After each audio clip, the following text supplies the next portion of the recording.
Nadie me ha acusado de no ser disciplinada. No me gusta que me den órdenes porque conozco mi trabajo muy bien.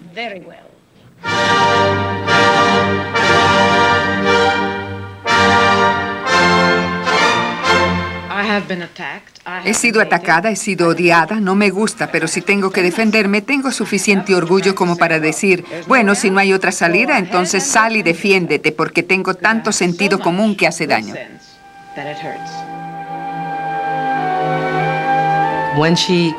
Cuando vino al Metropolitan para hacer Norma, yo estaba decidida a ir y oírla. Me senté entre el público, realmente arriba, como estudiante. $1 pagué por entrar y la escuché.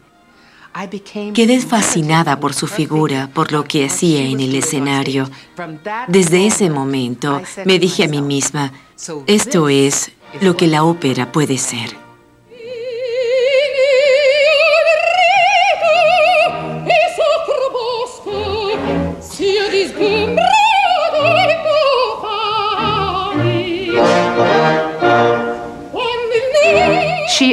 Ella realmente grita. Ella hace todo lo que a cada soprano le dicen que no haga. No flota hasta la nota más alta. Ella la atraviesa como con un cuchillo.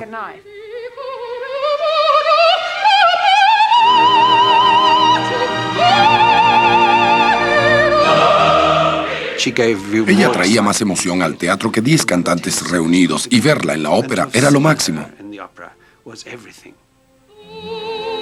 Entre 1949 y 1965, María Callas fue la diva más grande del mundo.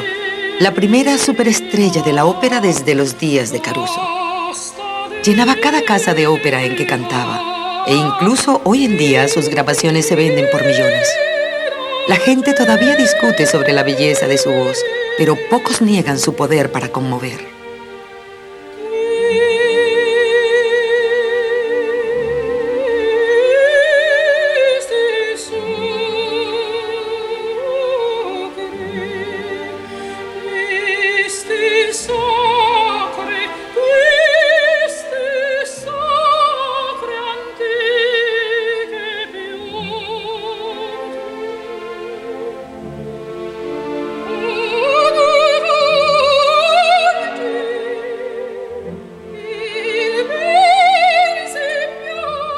En 1957, María Callas había pasado 20 años trepando hasta llegar a la cima. Su voz y su temperamento la convirtieron en la cantante más famosa del mundo y la más polémica.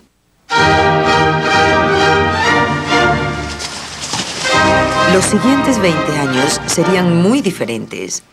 La Elizabeth Taylor de la ópera estaba en Venecia asistiendo a un baile en su honor cuando le presentaron a su Richard Burton, el magnate naviero griego Aristóteles Onassis.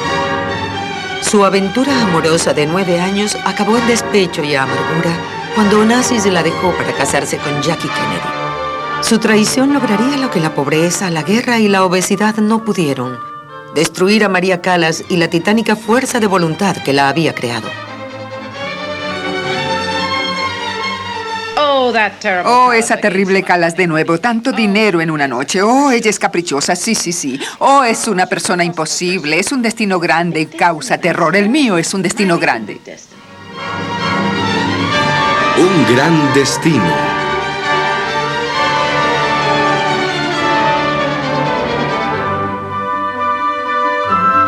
Bautizada María Kalogeropoulos, esta estrella tan mediterránea creció no en Atenas, sino en Nueva York, más cerca de Broadway que de la Acrópolis.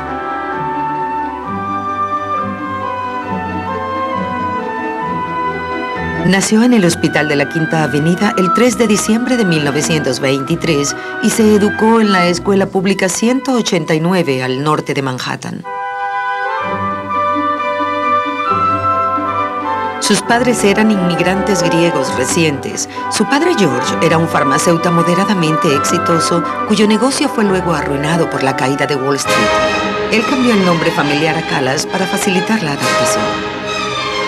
La madre de María, Evangelia, nunca había querido emigrar. Odiaba la vida en Nueva York y las constantes mudanzas de un apartamento a otro en el distrito de Washington Heights. Realmente era un matrimonio deshecho desde el principio. La madre era una persona muy agresiva. El padre era una persona retraída que cuando su esposa lo insultaba, tomaba su sombrero y se iba a buscar otros amoríos afuera. La madre de María encontró un escape en sus hijas. Fue ella quien las dirigió hacia la música, haciendo que Jackie, la hija mayor, aprendiera a tocar piano. María, que nunca fue tan guapa como Jackie, desarrolló un temprano amor por el canto. Su madre se valió de ello para llevar a María, de 12 años, a numerosos programas radiales de talento. Bien, ¿qué quiere usted cantar? Algo de Madame Butterfly. Bien. Pero abreviado. Muy bien, adelante.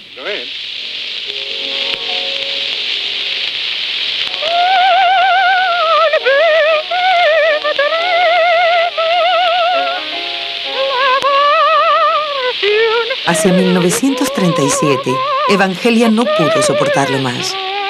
Viajó de regreso a Atenas y se llevó a sus hijas con ella. George se quedó en Nueva York. De nuevo en Grecia, María empezó a cantar en serio.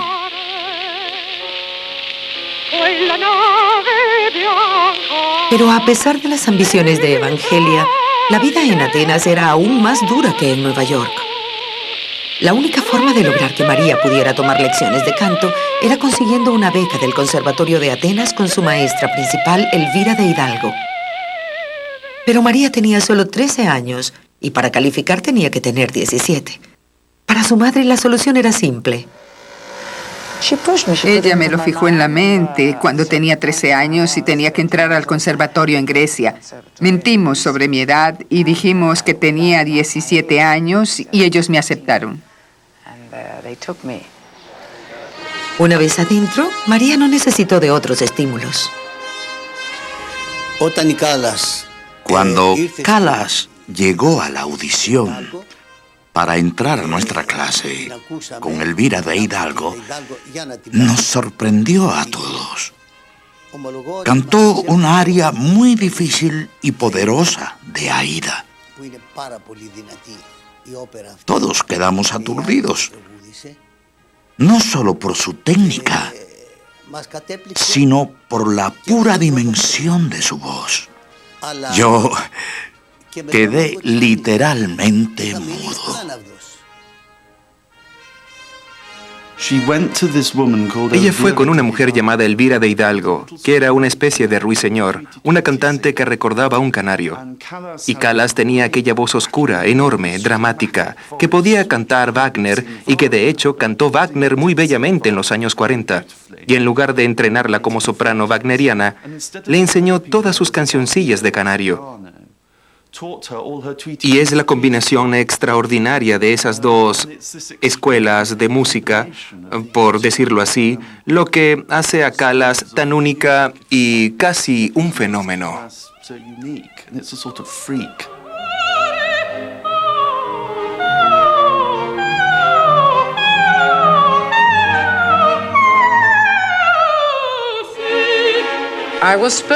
Se suponía que estudiaría y que no cantaría inmediatamente, pero eso no duró mucho tiempo porque después de 6 meses de entrenamiento con la Hidalgo, yo entré inmediatamente. Me comprometí, mejor dicho, con la ópera de Grecia, creada 6 meses antes.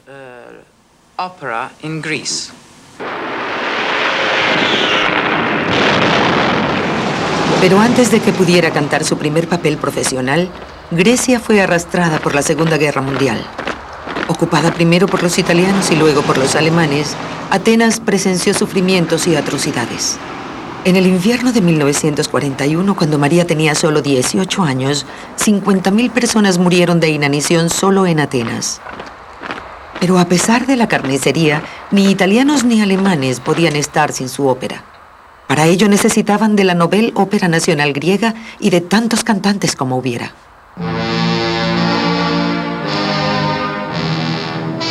Su madre se aferró a la oportunidad. En lucha desesperada por la supervivencia, María cantaría, trayendo a la casa un muy necesitado ingreso y la comida que le daban las fuerzas de ocupación por conciertos privados. Aparte de salchichones y pasta, la ocupación dio a María la oportunidad de cantar su primer papel importante. Debutó profesionalmente con una ópera que presentaría a lo largo de su carrera, Tosca de Puccini. Después de cantarla en griego, la cantó en italiano ante un público de atenienses y funcionarios de la ocupación.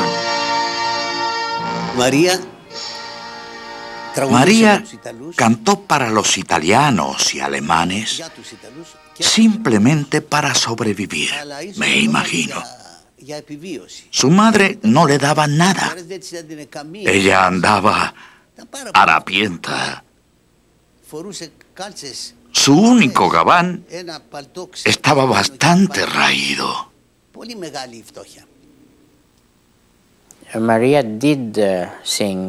María cantó para los italianos en varias ocasiones. Tuvo 1 o 2 romances con italianos de los que se enamoró. Hubo una muy breve pero intensa aventura amorosa con un paracaidista italiano con quien se encontró en el verano del 42.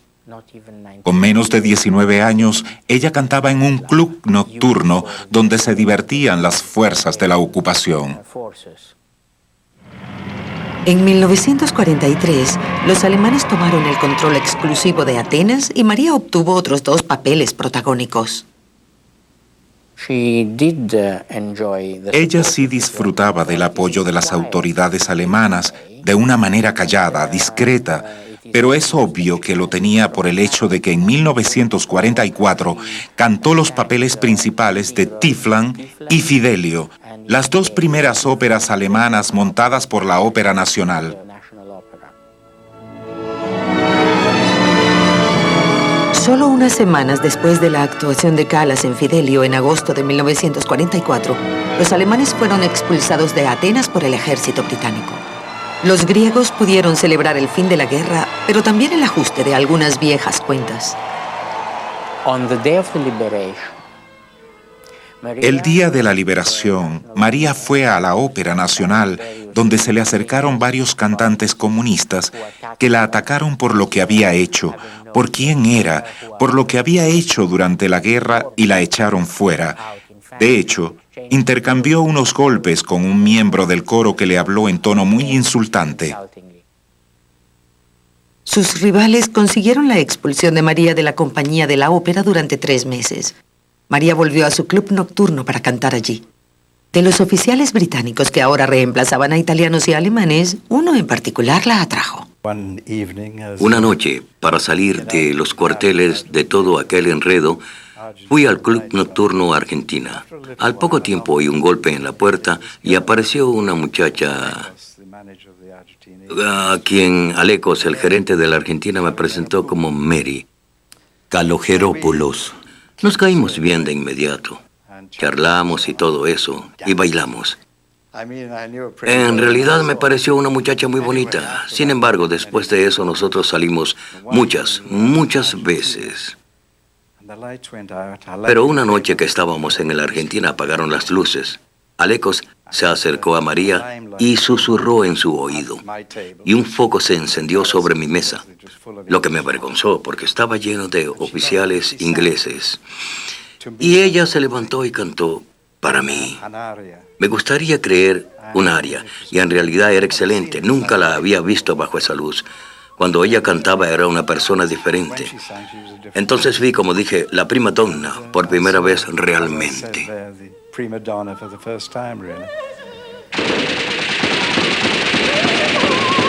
Pero aunque una guerra había terminado, otra tomó su lugar demasiado pronto.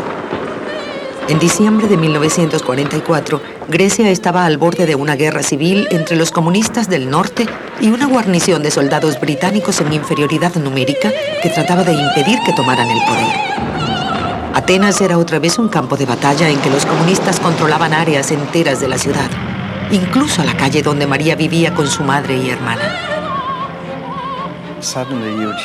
De repente, oía a los comunistas gritando desde muy lejos a través de micrófonos. Un grito que cuajaba la sangre. Cucue, cucue. Yo le preguntaba, ¿Qué es eso? ¿Qué es ese sonido horrible? Y ella me explicó que eran las iniciales del Partido Comunista KKE. Aterrador. Todas las noches, los escuadrones de la muerte vagaban por las calles a la casa de cualquier sospechoso de colaboración. María empezó a recibir llamadas. Sabemos que usted salió con aquel italiano. La vimos con aquel alemán. Usted cantó para ellos. Si no hubiera salido de Grecia, es muy posible que no hubiera sobrevivido. Ella podría estar fácilmente en la lista negra de los comunistas, del mismo modo que nuestra gran actriz, Papadaki, a la que mataron, empalándola como un cordero en una brocheta.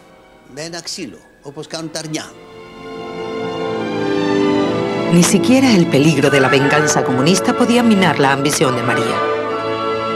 Para 1945 ya había cantado más de 60 roles importantes y estaba lista para su debut internacional. Su padre le envió $100 y ella se decidió. Se iría a Nueva York. Su madre le pidió que se quedara en Atenas, pero el 14 de septiembre de 1945 ella partió sola a Norteamérica para iniciar su carrera en grande. Por desgracia, el mundo no estaba tan listo para Callas como ella para él. Pasó 2 años enteros practicando y pescando cualquier trabajo. Finalmente, en 1947 se presentó al organizador del Festival Anual de Ópera del Circo Romano de Verona. El hombre se arriesgó y puso a María a cantar La Gioconda.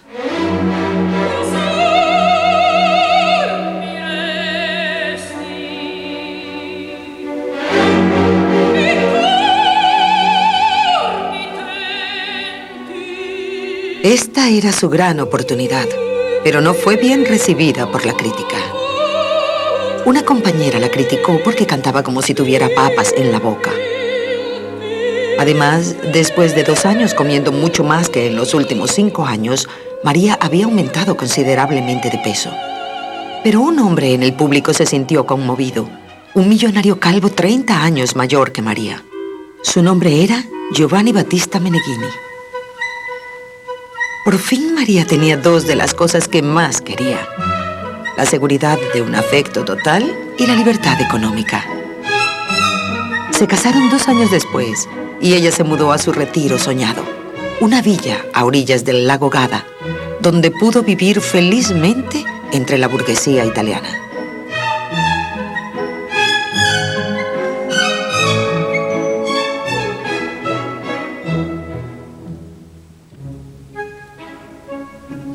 Su carrera, sin embargo, necesitaba un impulso definitivo. Una vez más lo hallaría en Verona. Después de su debut en Verona con La Gioconda, no pudo conseguir contratos. Pasó 6 meses sin trabajar. La persona que vino a su rescate fue Tullio Serafin, el director que se convirtió en su gran mentor. Él sería el encargado de formarla como había formado a Rosa Poncela anteriormente. Era un hombre genial, uno de los pocos directores capaces de entender la voz. La fe de Serafín en aquella voz fue premiada pronto de un modo que ni él mismo esperaba. Ambos estaban en Venecia trabajando en 2 producciones muy contrastantes. María cantaba la mórbida y oscura epopeya de Wagner, Las Valquirias, mientras Serafín ponía los toques finales a una ópera que no podía ser más diferente, la obra maestra lírica de Bellini y Puritani. Pocos días antes del estreno, la soprano de Serafín se enfermó con catarro. Necesitaba reemplazarla rápidamente. Curiosamente, alguien escuchó por casualidad a María leyendo a primera vista un aria de I Puritani, y la noticia llegó prontamente a la oficina de Serafín. A la mañana siguiente, muy temprano, Callas recibió una llamada de Serafín que le dijo: por favor, ven a mi habitación. Y ella dijo: pero maestro, no estoy vestida. Él dijo: ponte tu bata y baja tal como estás. Ella bajó y quedó sorprendida al ver al gerente general de la Fenice sentado allí. Él me dijo cante. Yo dije, ¿qué? Canté lo mismo que cantó ayer.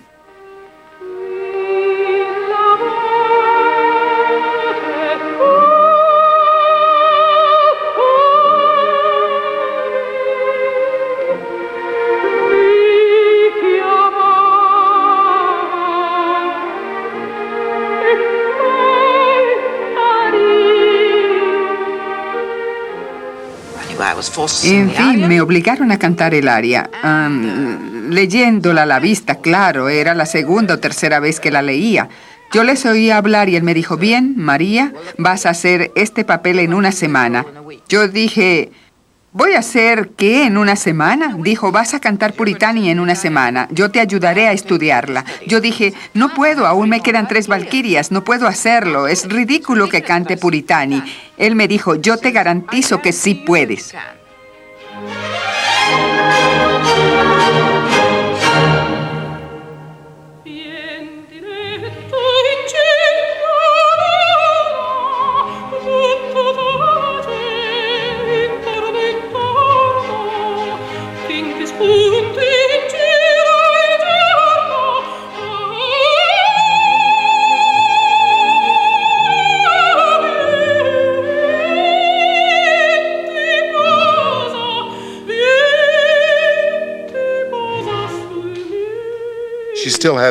Ella todavía tenía un par de actuaciones de las Valquirias y por un corto periodo alternó uno de los roles más dramáticos de Wagner con uno de los roles más ligeros del bel canto. Y toda Italia comentaba ansiosamente este suceso increíble que había pasado.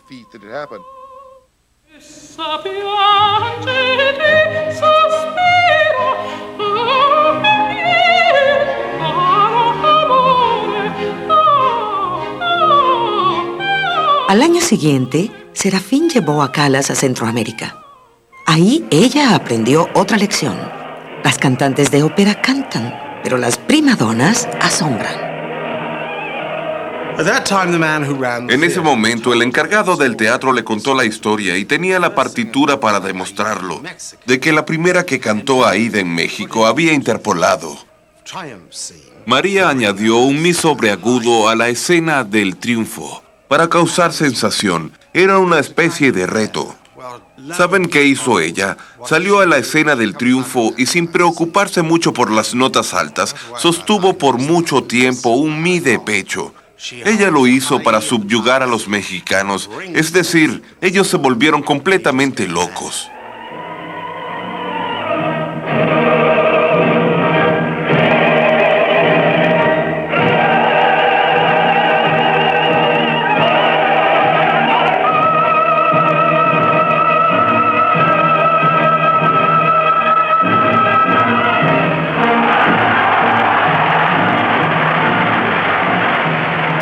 Había triunfado en los papeles normales. Ahora necesitaba óperas que se volvieran claramente suyas. Serafín tenía los candidatos perfectos.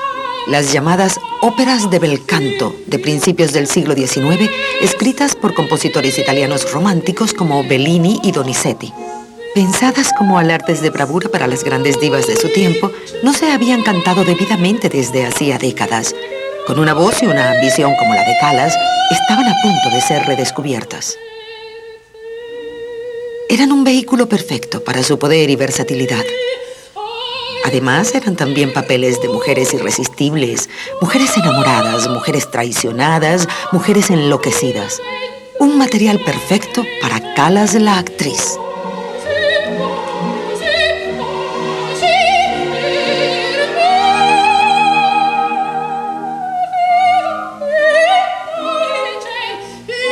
Estas óperas conformarían el espinazo de su carrera. Un papel en particular se convertiría en su obra maestra. Norma.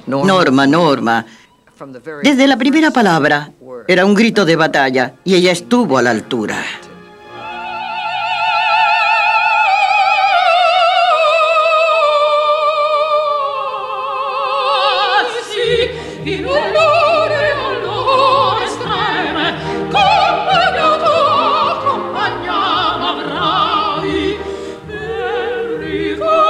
La Norma de Bellini es una historia épica de heroísmo y traición sobre una sacerdotisa druida que se rebela contra el poderío del Imperio Romano y se enamora de uno de sus generales.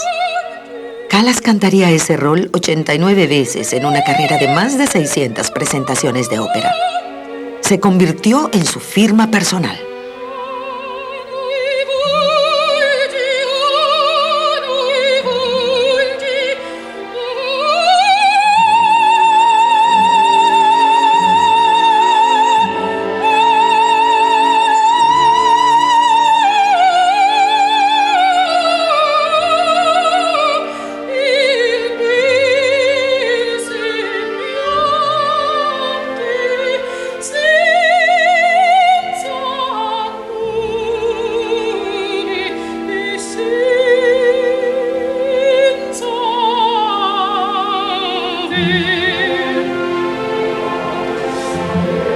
El papel de Norma es como un acto de equilibrista.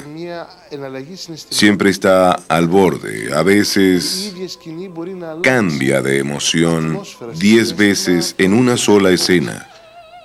Norma es así de intensa. Callas encontraba esto absolutamente natural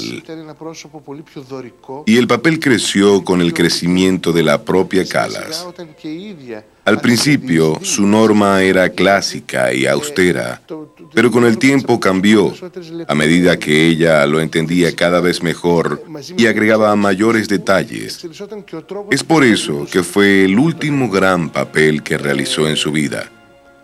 Podría decirse que María Callas murió con él.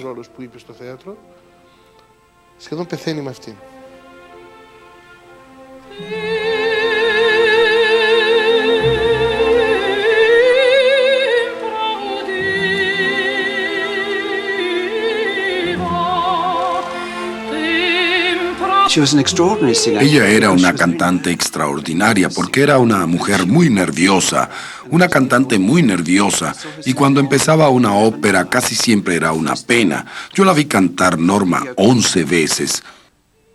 El primer acto era de mediocre a atroz, el segundo acto siempre era mucho mejor y el tercer y cuarto acto casi siempre eran gloriosos. Yo la llamaría una de las artistas más grandes de todos los tiempos, porque ella traía más emoción al teatro que 10 cantantes reunidas, pero la voz no siempre era bonita, de hecho muchas veces era bastante fea.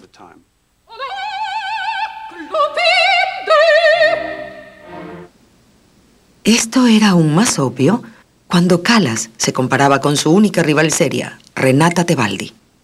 Un año mayor que Callas, era la favorita de La Scala y tenía una voz que no podía ser más diferente.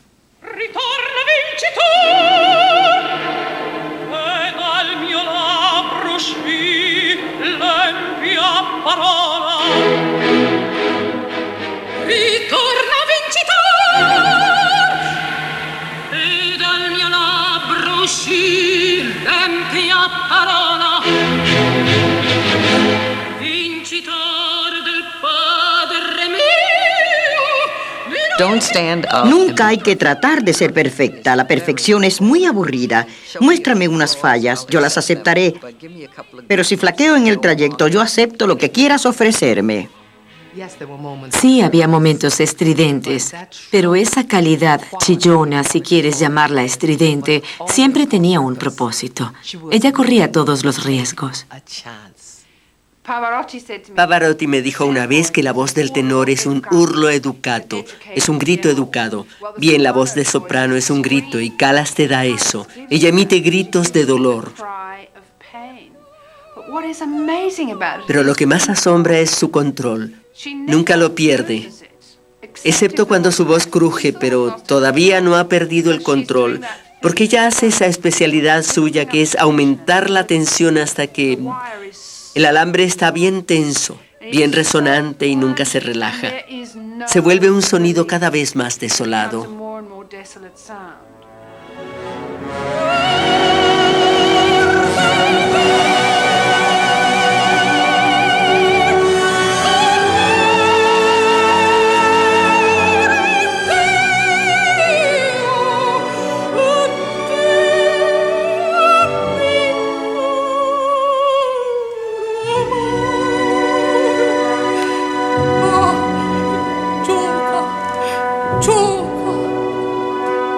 Para 1952, Callas había satisfecho todas sus primeras ambiciones. Había hecho un debut triunfal en Covent Garden y abierto su primera temporada en La Scala. A sus 29 años era una prima donna con el mundo a sus pies. Pero algo la atormentaba, su peso. Desde su niñez había adorado la comida, pero en 1952 estaba obesa. Un día me dijo que estaba muy inconforme consigo misma. Se decía, María, has trabajado mucho para desarrollar tu voz. ¿Por qué no haces algo por tu cuerpo? Estaba haciendo Medea y dijo que había probado oscurecerse bajo la barbilla y que no le resultaba. Estar delgada y bonita era muy importante para ella, para María, la mujer. Y de pronto empezó a perder peso.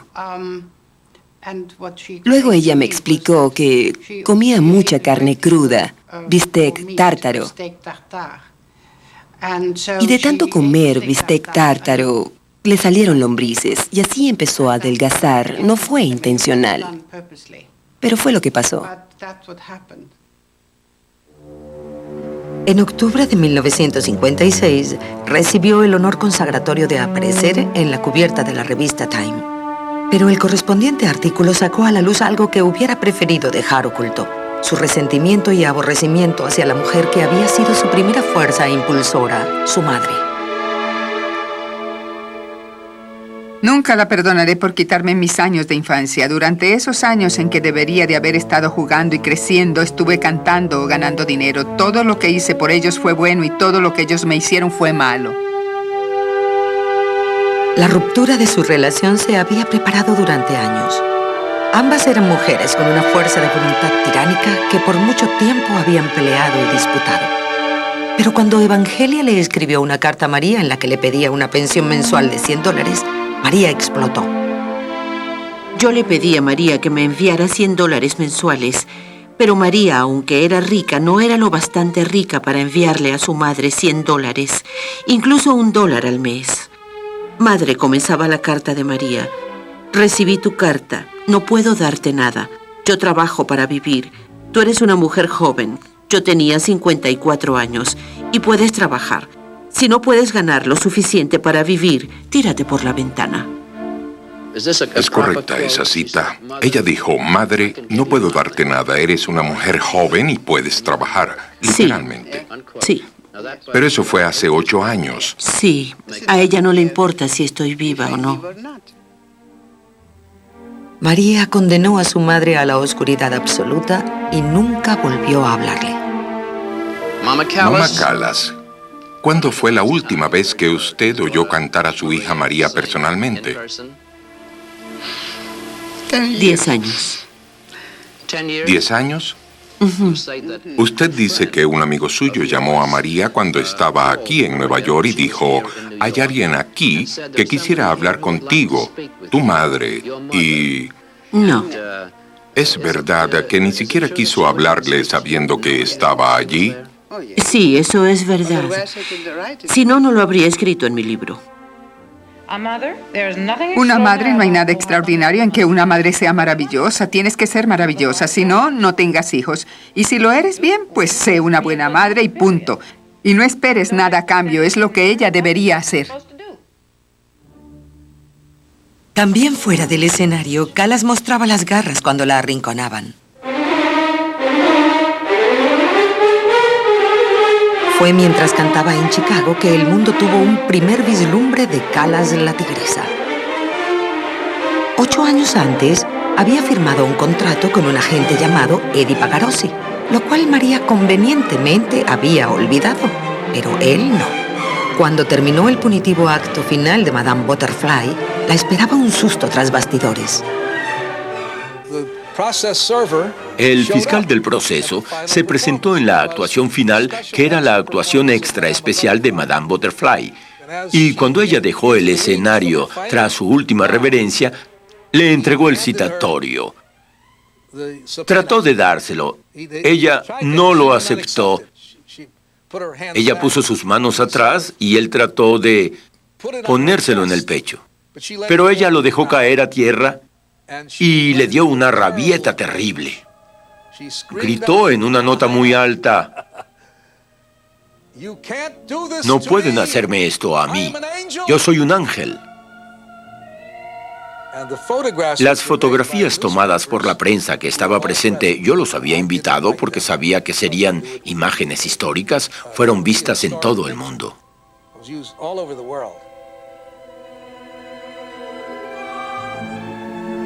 Pero la tigresa estaba a punto de caer presa de un depredador aún mayor.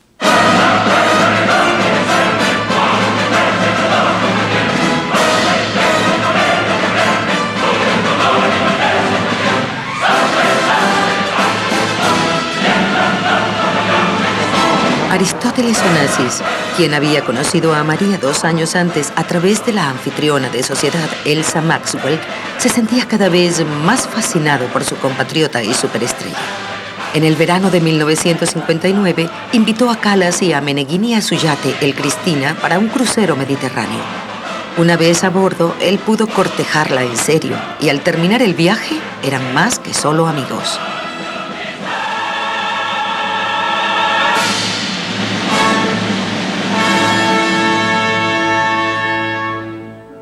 Ella estaba enamorada. Desastre. Un desastre completo.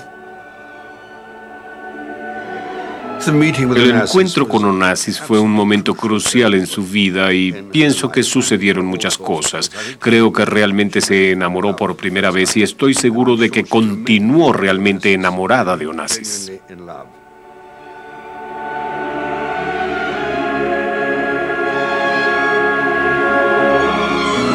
Meneghini quedó reducido al papel de cornudo cómico. Para Callas ya no tenía ninguna utilidad. Uno de los titulares de la prensa italiana, porque yo estaba en Italia en ese momento, decía que el señor Meneghini lo llamaba ese condenado barco, como si estuviera hablando de algún barco misterioso de la mitología griega.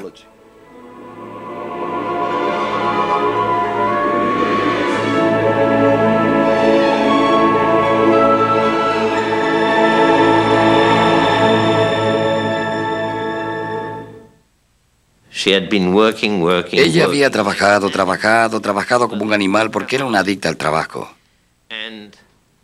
Y cuando esta historia de amor pasó, porque era una historia de amor, era completamente necesario en su vida, porque no podía continuar, incluso con el mismo ritmo calculado. Pero quiero decir que no podía emocionalmente sostener ese ritmo todo el tiempo. No olvidemos que era una señora de 35 años y necesitaba también tener algo más que una carrera con C mayúscula. ¿Y qué carrera? En 1964, el director favorito de María, Franco Zeffirelli, tuvo que convencerla para volver a cantar sus producciones de Tosca y Norma en Londres, París y Nueva York. Lo que nadie sabía entonces era que esas serían sus últimas actuaciones completas en el escenario operístico.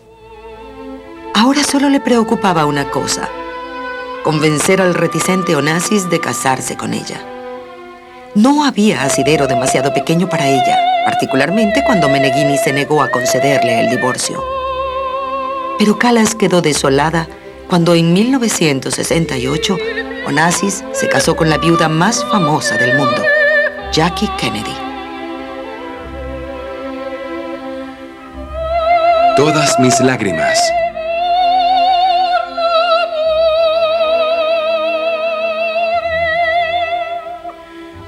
nunca podrán devolverme su amor.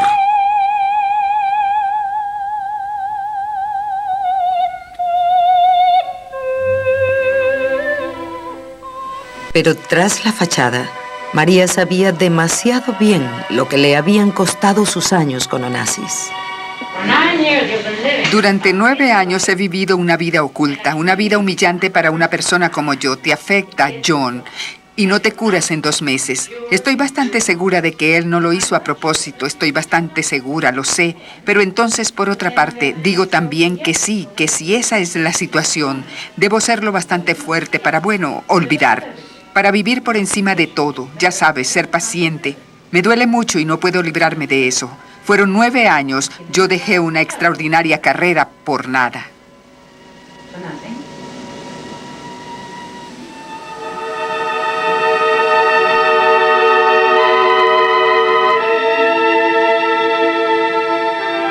Pero aunque no pudo tener a Onassis, había una última aventura amorosa que aún la seducía: su público que la adoraba.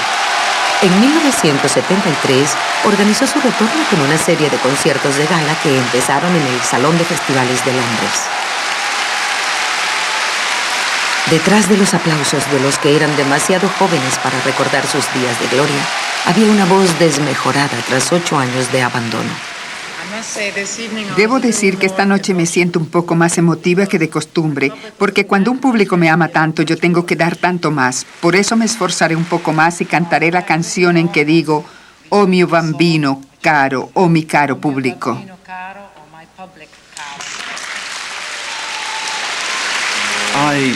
Yo la vi en sus últimos conciertos en el Festival Hall, creo que fue en 1973, y digo que la vi porque lo que oí era espantoso y hacía que mis pies se encogieran de turbación.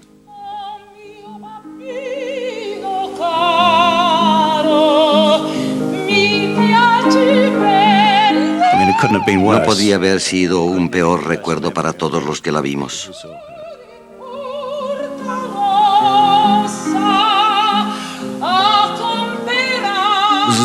Era como si hubiera perdido la voz en un ensayo. Recuerdo que mi esposa y yo dijimos en esa ocasión, no podemos ir, simplemente no podemos. ¿Qué le diremos? No fuimos y al día siguiente me dijo por teléfono, ¿por qué no vinieron? Yo le dije, había demasiada gente. Ella dijo, les dejé pases de cortesía en la taquilla. La gira terminó un año después, en 1974. Menos de 12 meses después, Onassis estaba muerto. María y él se habían separado hacía casi 7 años, pero tras su muerte, el tiempo empezó a hacer estragos con su vida, aunque apenas tenía 50 años.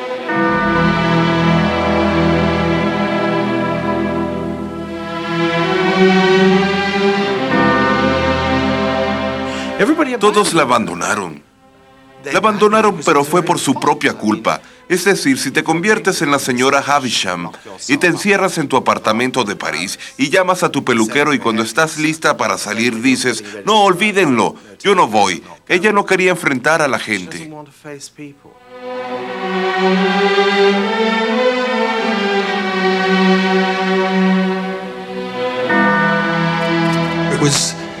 Era cada vez más difícil estar con ella porque la mayor parte del tiempo la pasábamos escuchando sus discos. Ozzy, cuando no veía la televisión, escuchaba sus propios discos. ¿Escuchamos un poco de música? Desde luego, Callas.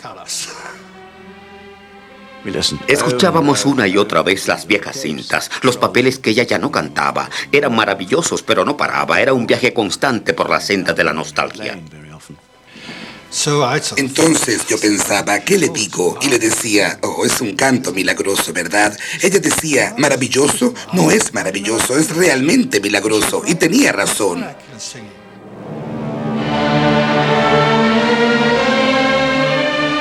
Finalmente, a escasos 2 años de la muerte de Onassis, Callas sufrió un ataque cardíaco. Y el 16 de septiembre de 1977, ella también había muerto. Yo pienso que ella se entregó a la muerte. Y ese es el supremo narcisismo, y es extraño. Es decir, ella era una cantante que lo había dado todo, y que bueno, si su garganta se hubiera hendido de proa a popa y hubiera muerto desangrada en el escenario, no habría sido ningún problema. Pero no, cuando ella supo que no podía estar a su propia altura, se entregó a la muerte, según me parece. No se suicidó, eso habría sido vulgar. Simplemente se entregó a la muerte. Obviamente había una fuerza de voluntad extraordinaria en esta mujer. Entré al cuarto donde la primera cosa que vi fue a María Callas, la gran dama, extendida sobre aquella cama con una bella túnica gris, con su glorioso cabello. Y me quedé sentado allí muy calladamente durante más de 1 hora, creo yo. Y hubo un momento famoso en que pensé, qué hermoso cabello, qué hermosa mujer, la misma persona que conocí tan bien. Y en aproximadamente 2 horas será destruida, incinerada, desaparecerá para siempre. Quise tener un par de tijeras para cortarle un mechón. Por supuesto, habría sido un sacrilegio, nunca lo habría hecho, pero me cruzó por la mente.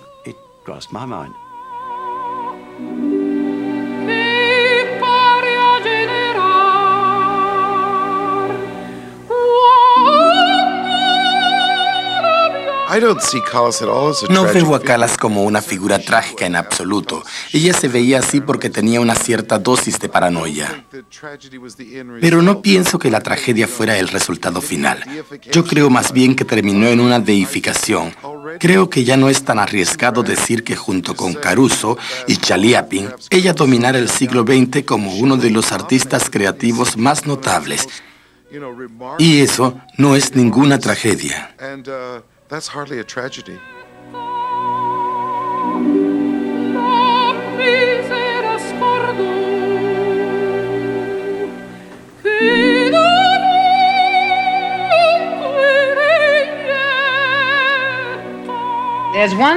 Hay un estándar en la música y es la musicalidad perfecta. Es lo mismo con el amor. Se ama, se venera y se honra. Todo eso junto. Nunca se miente. Se hace lo posible para nunca traicionar a esa persona. No se puede amar de un modo diferente. Hay solo un idioma para eso. Solo uno.